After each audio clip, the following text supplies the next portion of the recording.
Alright, PMQs, let's do it.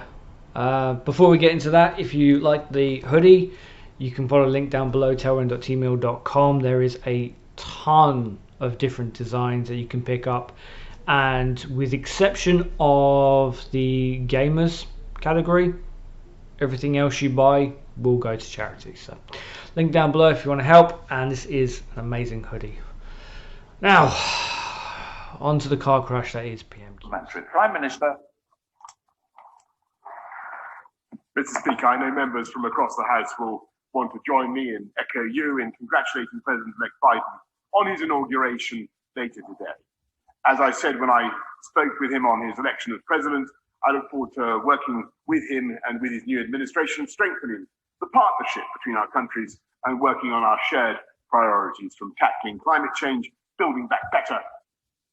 I just want to quickly point out, Biden doesn't think very highly of Boris Johnson, neither does Kamala Harris, because Johnson is a racist piece of shit. And he was one of the dickheads who ran around saying that Obama was from Kenya. Just putting that out there for a bit of context. And Boris knows this shit as well. This isn't new to him. From the pandemic and strengthening our transatlantic security. Mr. Speaker, our sympathies also go out to those affected by the latest floods. I want to thank the Environment Agency and our emergency services for the work they're doing to support these communities, and I'll be chairing a COBRA meeting later on to coordinate the national response. Mr. Speaker, this morning I had meetings with ministerial colleagues and others, in addition to my duties. I'll have further such meetings later today. Right, let's head up to Yorkshire with Alex Shelbrook. Alex Shelbrook. Thank you, Mr. Speaker. May I start by fully associating myself with all of the Prime Minister's opening comments. Mr. Speaker, will the Prime Minister join me in welcoming the fact that free school meal pupils in Elmet and Rothwell will continue to receive free lunches over the forthcoming school holidays, thanks to the winter grant fund provided to Leeds City Council by this government? Yes, indeed, Mr. Speaker. Let's stop right there. Few minutes in, and I'm already pissed. Every single Conservative voted against feeding children over Christmas. They were publicly shamed and humiliated into taking action because of a footballer. A footballer got the government to do the right thing. It's not just like summer where they said, no, we're not going to do it. They voted to let the children starve. And then when Marcus Rashford publicly humiliated them for the second time, that's when they changed their mind. Every single one of these SOBs needs a punch in the fucking throat. Are you starting to see why I took some time off of this? Fucking cunt. Can confirm that eligible pupils in Leeds will continue to receive free school meal support over the February half term, and this Conservative government has given over £2 million to Leeds City Council through the COVID winter grant scheme to support vulnerable families in the coldest months. But how much of that money is actually going to the kids and to the families? Because we know they gave public money to a private contract, £30 per kid, and then the private contractor spent less than £6 on the kids. And here's the best part. It still marks up really well with what the government guidelines were. Fuck off, Boris, you anti-British prick. And it is the intention of this government, this side of the House, that no child should go hungry this winter as a result of the COVID pandemic. Let's come to the Leader of the Opposition, Rachel Starmer. Thank you, Mr. Speaker. Can I also welcome the inauguration of President Biden and Vice President Harris? It's a victory for hope over hate and a real moment for optimism in the US and around the world. Can I also thank all of those on the front line helping to deliver the vaccine, including the NHS, who are also doing so much to keep us safe under the most extraordinary pressure. Mr. Speaker, it's 10 days since the Home Office mistakenly deleted hundreds of thousands of vital criminal records, including fingerprints, crime scene data, and DNA records. So can the Prime Minister tell the House how many criminal investigations could have been damaged by this mistake? Well, Mr. Speaker, the Home Office is actively working to assess the damage, and as the right honourable gentleman will know from the urgent question that was held in the House only a few days ago, they believe that they will be able to rectify the results of this complex incident, and they hope very much that they'll be able to restore the data in question. Yes, sir. Mr. Speaker, that's not an answer to my question.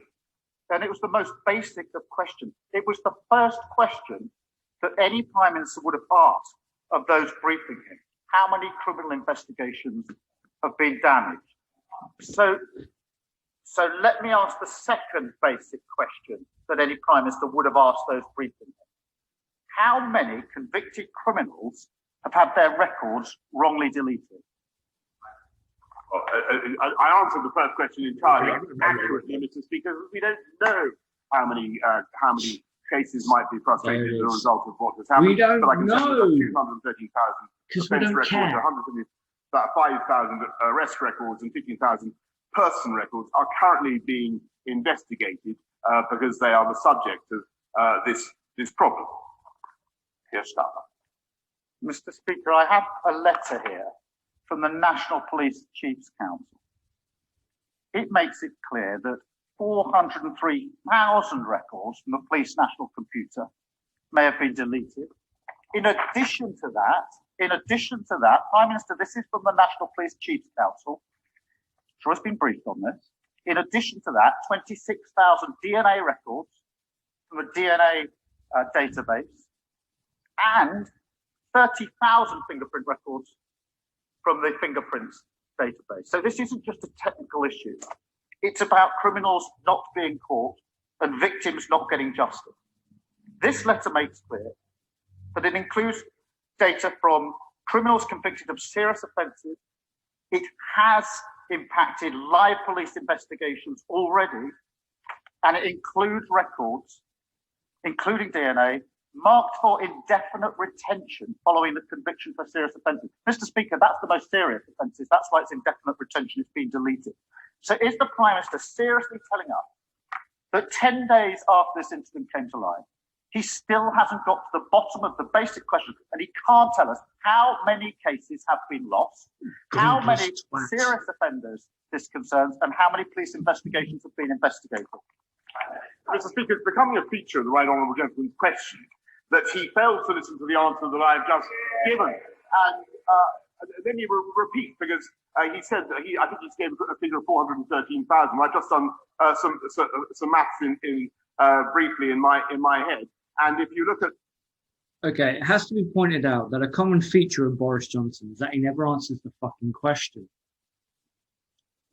Never. He never answers the question, and Boris Johnson did not answer the question that Starmer asked him. The question that Starmer asked him was, how many? Boris came up with, well, we're doing everything we can. That's not an answer. Wow. I know I've said this before, but if you are a Boris supporter, how and why? What, this is it? This is your guy? If you add 213,000 to 175,000, you get to plus 15,000, which is the numbers I get. You get to 403,000. If only he bothered to do that that swift computation in his head, he would have had the answer before he stood up and claimed not to receive it. It was there in the previous answer, Mr. Speaker. Of course, it is outrageous that any data should have been lost. But at the moment, we are trying, as I said in my first answer, Mr. Speaker, we're trying, which I hope he heard, we're trying to retrieve that data. Yes, the Prime Minister complains about not listening to answers. The figure I quoted was 403,000. That'll be in Hansard. So, Prime Minister, that was the figure, plus the 26,000, plus, I said 403,000, plus 26,000, plus 30,000. Let me try the next most simple question, Prime Minister, that you would have asked of anyone briefing. How long how long will it take for all the wrongly deleted records to be reinstated to the police database? Well, Mr. Speaker, that will depend on how long it takes to recover. And I can tell you that people are working round the clock, having been briefed on this both by my staff and also, of course, by the policing minister. We're working round the clock on this issue. And any loss of data is, of course, unacceptable. But it is this government, thanks to the robust, the strong economy that we've had for the last few years, that we've been able to invest massively in policing and to drive crime. Hold up. Let's go back for 2019. 2019, Boris's campaign slogan was essentially, "Hey, we know things have been shit for 9 years, but vote for us again because we'll make it better." It's not really a strong economy. And then last year, yes, of course, we had a lot of problems with the virus, but that's not given us a strong economy because we did everything wrong. Again, it comes back to the same thing. How many lies has this jackoff got to tell you before you turn around and say, well, this is obviously a lie? How many excuses are you going to make? Because essentially, we're in a situation where Boris Johnson is the abusive husband. And the Boris supporters are the partners who are sat there with a black eye as Johnson comes in with a fresh pack of ice on his knuckles. Yet they're still standing there making excuses. Oh, he's a good man. Oh, I deserved it. No. Johnson's a cunt. And for the record, Nazim Radcliffe, who was thrown in prison because Boris Johnson lied when he was Foreign Secretary, to serve a 4-year sentence for something that was a lie. She's now serving her 5th year. And the man who was ultimately responsible still has done jack shit. And that is the most important thing of all, Mr. Speaker. And I have no doubt that we will be able to continue to do that by relying on excellent data. Yes, Dharma. Mr. Speaker, the Home Secretary said that the Home Office was still washing through the data. We don't know where the records are, and they may have to be, if you can believe this, re-entered manually, which will obviously take a long, long time.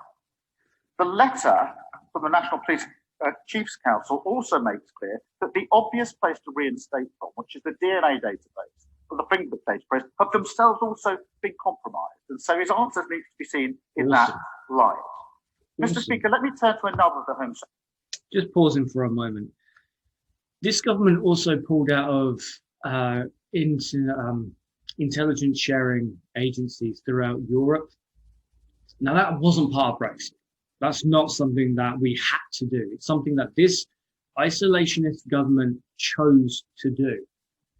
So not only have we no idea about criminals in Europe and if they're going to come over, how they're going to come over, if they're going to smuggle stuff in, because let's also remember, thanks to Brexit, we're now not checking anything that comes in.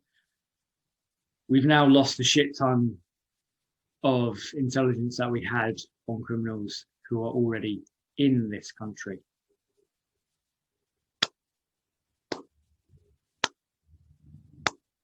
Thank you again for everyone who voted Conservative in 2019. Hold on. Secretary's responsibilities. Last night, the Home Secretary told a Conservative Party event that, and these were her words, on should we have closed our borders earlier, the answer is yes. I was an advocate, says the Home Secretary, of closing them last March. Why did the Prime Minister overrule the Home Secretary?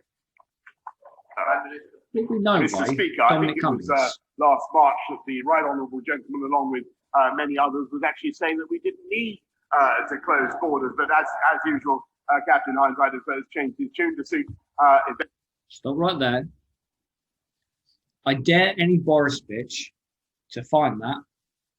I dare any Boris bitch to find Keir Starmer saying that we shouldn't close borders during this pandemic. Not open borders, to help the economy in other ways, but close it because of the virus. Dare you? I don't understand why you can't call a lying fucker lying fucker. That is exactly what Boris Johnson is.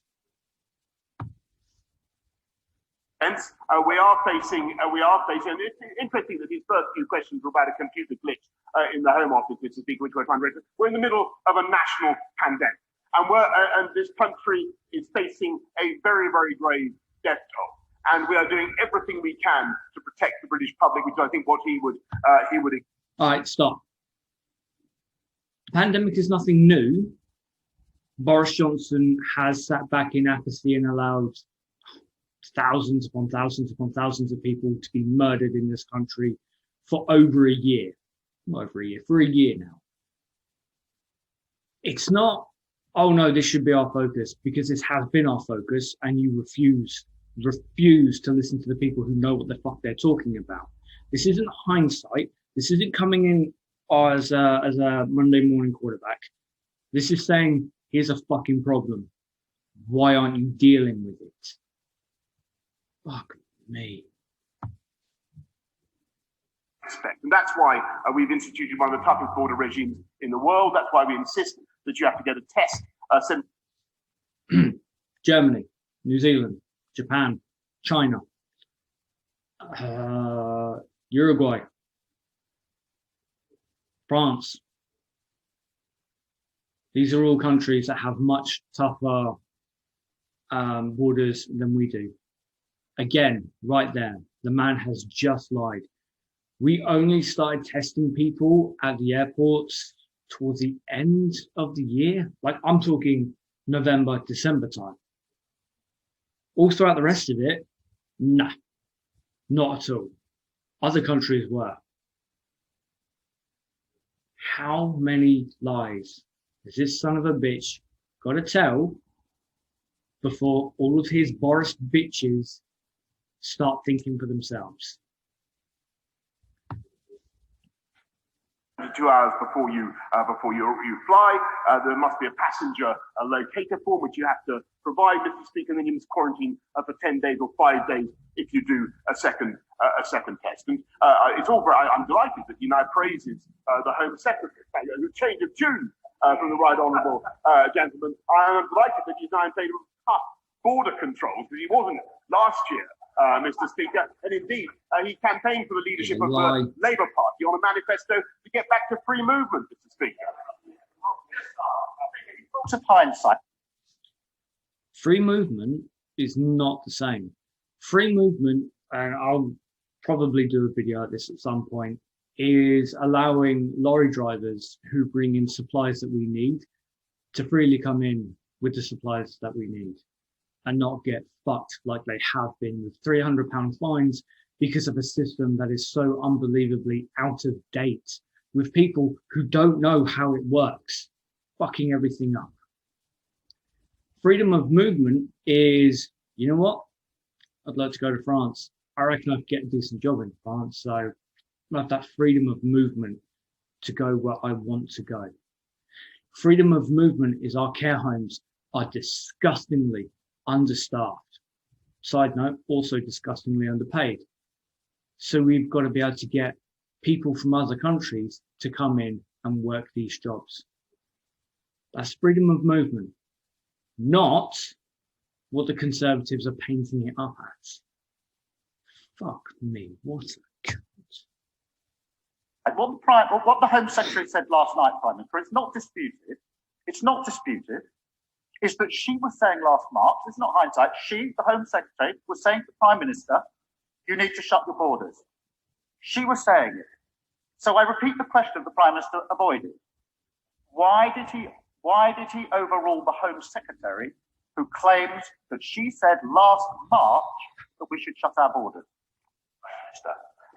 Mr. Speaker, we've instituted one of the toughest border regimes in the world. And it was only last March that he, along with many others in his party, were continuing to support an open border approach. And I must say that the whole experience of listening to the right honourable gentleman over the last few months has really been like listening to a weather vane, watching a weather vane spin round and round, depending on where the breezes are blowing. We're getting on, Mr. Speaker, with tackling this pandemic through the most practical means that are available to us, rolling out a vaccine program that has now inoculated 4.2 million people in our country, and whereas he would have joined the EU scheme, if I seem to remember, he attacked the vaccine task force, which secured the supplies on which we are now relying, and he stood on a manifesto, Mr. Speaker, at the last election to unbundle the very pharmaceutical companies on whose breakthroughs this country is now relying. They can. All right. We do not have an efficient rollout system. Now, thankfully, the NHS is running the rollout system, but this 4 point whatever, I'm one of them. I've had one jab. We've been told by Pfizer, we've been told by medical experts, one jab is not enough for you to be vaccinated. But I'm still in that statistic. Now, it wasn't very efficient, despite my local MP, Natalie Elfrick, saying we have a vaccine centre in Dover. I mean, that's great. I had no idea about that whatsoever. I work in care. I have friends who work in care in Deal and in Dover. I don't know a single person who has gone to the Dover Healthcare Centre for a vaccine. We all had to go to Elsham. I don't drive, so I had to go on a train to Elsham. Not very efficient. But we also have testimonies of hundreds of elderly people who have been told if they want a vaccine, they've got to drive over 100 miles away. They haven't been able to do that. Those fucking vaccines have been thrown in the bin. This is not an effective way of doing it. And attacking the task force, well, you know what? When you have someone so fucking idiotic who publicly says she has no idea what a vaccine is, yeah, you should fucking attack that. You should really fucking attack that. It's almost as bad as Dido Ardern completely fucking everything up as she has with the rest of her career. Except this time, people died. Fuck Boris Johnson and fuck every son of a bitch who supports him. Continue to look backwards, to play politics, to snipe from the sidelines. We look forward and get on with the job.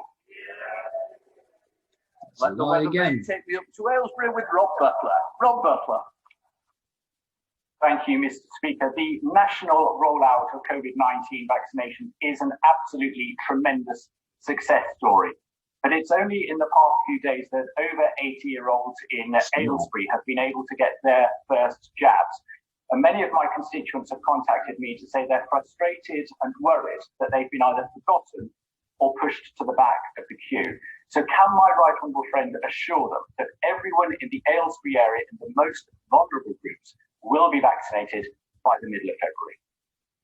Well, I thank my honourable friend for everything he does to fight for the interests of the people of Aylesbury, and I can confirm that we're on track to deliver our pledge, though it is very hard. I must specify how it is very hard because of constraints on supply. We're on track to deliver a first vaccine to everyone in the top 4 cohorts by mid-February, including the people of Aylesbury.